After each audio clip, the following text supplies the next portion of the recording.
How thick does it have to be? Di ba meron dati parang may rating yung mga mask, di ba parang N something, yung kailangan medyo makapal-kapal din siguro. Pero dapat ang inuna dyan yung mga may respiratory problem, may mga hika. Dahil talaga yung mga kayo, maliliit yan eh. Kahit nga may maskara minsan, papasok at papasok pa rin. Yung bimpong basa, di ba sinasabi nila, pwede na ba yun? Temporary siguro, pero not like ganyan mo siya. Ganyan mo siya kasi hindi mo naman makikita yung mga abo eh. Masyado maliit. So, laging lagi Saka hindi ganun na wala namang available na mask. Oo din, oo din. Ay, pasadaran natin ang mga aksyong balita sa mga ito. Narito na ang Ronda Reports.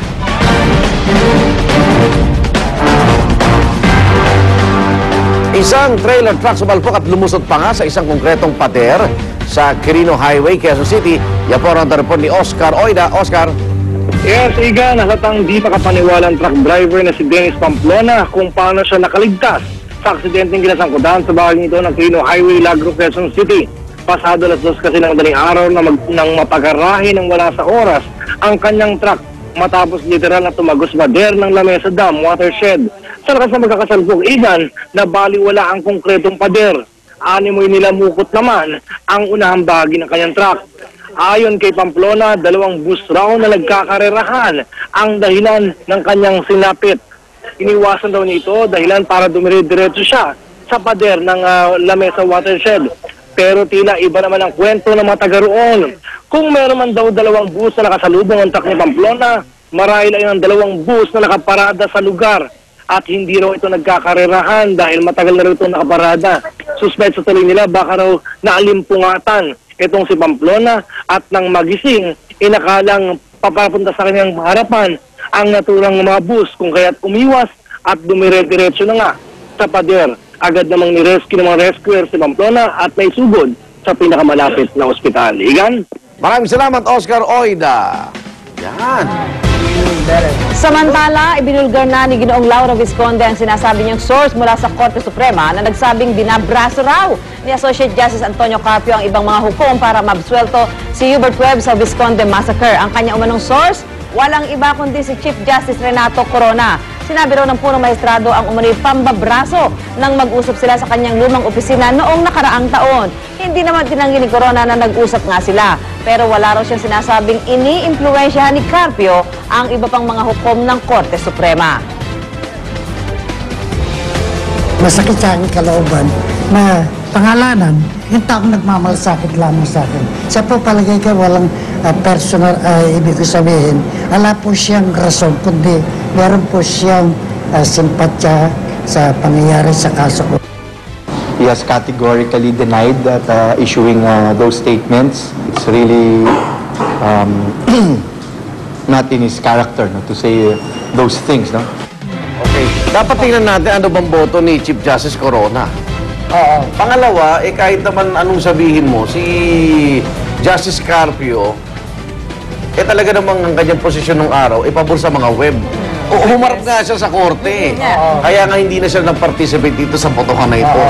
Hindi naman ako niniwala na yung iba pang mga maestrado pumayag na makipraso dahil unang-una, natalo nga Di ba yung kanilang mga petisyon. Sana, medyo konting naku, Supreme Court na yan Di ba? Kumbaga, yan na yung talagang takbuhan natin ng mga paliwanagan.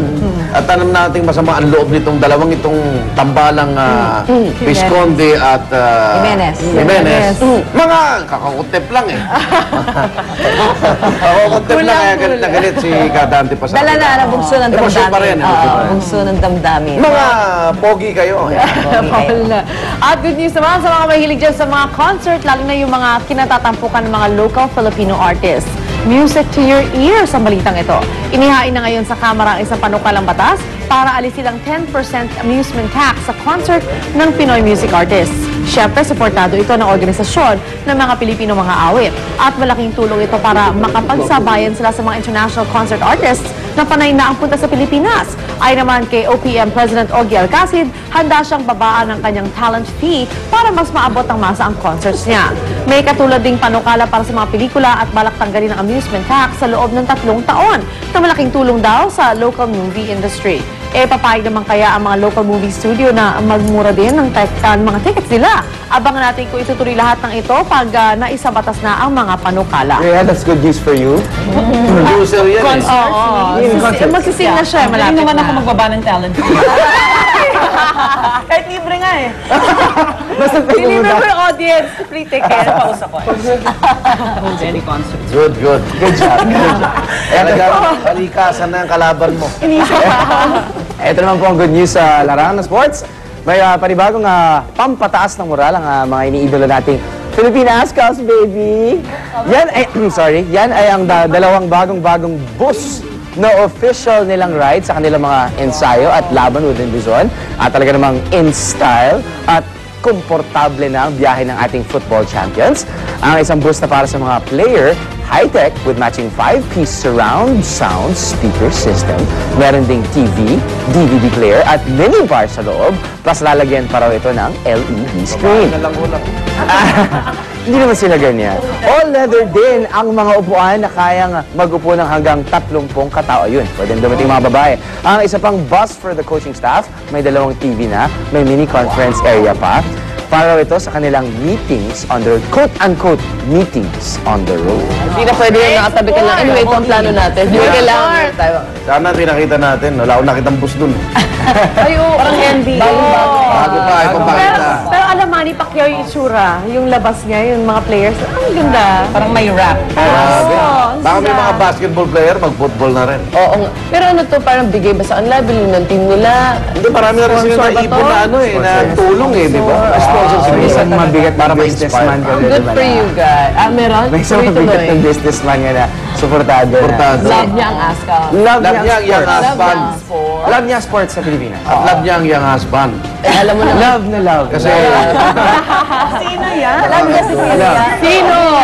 Ano siya? Basta ano rin siya? Most valuable rin siya. Kilala mo siya.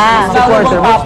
kilala siya sa pangalan Mr. Ree. Mr. Ree. Mr. Ree. Pero maganda saludo ko kasi sa kanya. na-inspire, ano? Nakita mo naman, hindi lang bus ang binigay niya, kumpleto pa, barangay hall. Correct. Kaya good luck. Kaya may laban sila sa Mongolia. Good luck, po. Aska. Good job, good job. Bukod sa mga bus, meron ding tulong pinansyal. Bigla lang dumarating tulya. Support. Yes. Rapol. Raffle. At ito naman tungkol muli sa isang Pinoy Pride. Ito na siya. Phil-Canadian YouTube sensation Mia Aragon nag-guest na sa sikat na TV show ni Ellen DeGeneres. And as requested, kinanta ni Mia ang Born This Way ni Lady Gaga. Yan ang kantang unang nagpasikat sa kanya sa YouTube at dahilan para yayain siyang makaduet ni Lady Gaga. Kung inyo matatandaan, ang show din ni Ellen DeGeneres ang unang TV guesting sa Amerika ni Charisse na una rin napansin sa YouTube. Kaya lalo lumakas ang posibilidad na masundan nga ni Mia ang kasikatan ng kapwa Pinay na si Charisse. Sana Baby Gaga. Yeah. Lady Gaga, Mitch. Sobra siyang ano dyan Lady eh. Gaga. No, dapat gano'n. Sobra siyang shock dyan. Hindi niya alam si ano pala. Lady Gaga. Lady Gaga. Nasa phone. Oo, ma. Sana marinig natin yung boses niya. Ganda. Nasa linya si Lady Gaga. O si Mia. Si Mia. Are you on the tip sa telephone? Tayong Winnipeg. Hello, Winnipeg. Hello, Ga. Wala eh. Pero ang dami ng teenagers na mga bata na discover talaga sa YouTube, ah. At mga alam mo naman. Kaya nga balak mag-post na tayo. Sa Malas ni Rhea. Wala. Post natin ang talong. Malas mo walang YouTube nung araw din. Matagal ka nang na-discover. whole production. Samantala, nakakalinatag po naman ang nasaksiyan ng mga nasa isang zoo sa Japan. Pero para sa isang seryosong mission po ito, ang magsagawa ng earthquake drill. Para kasi maging makatotohanan ng drill.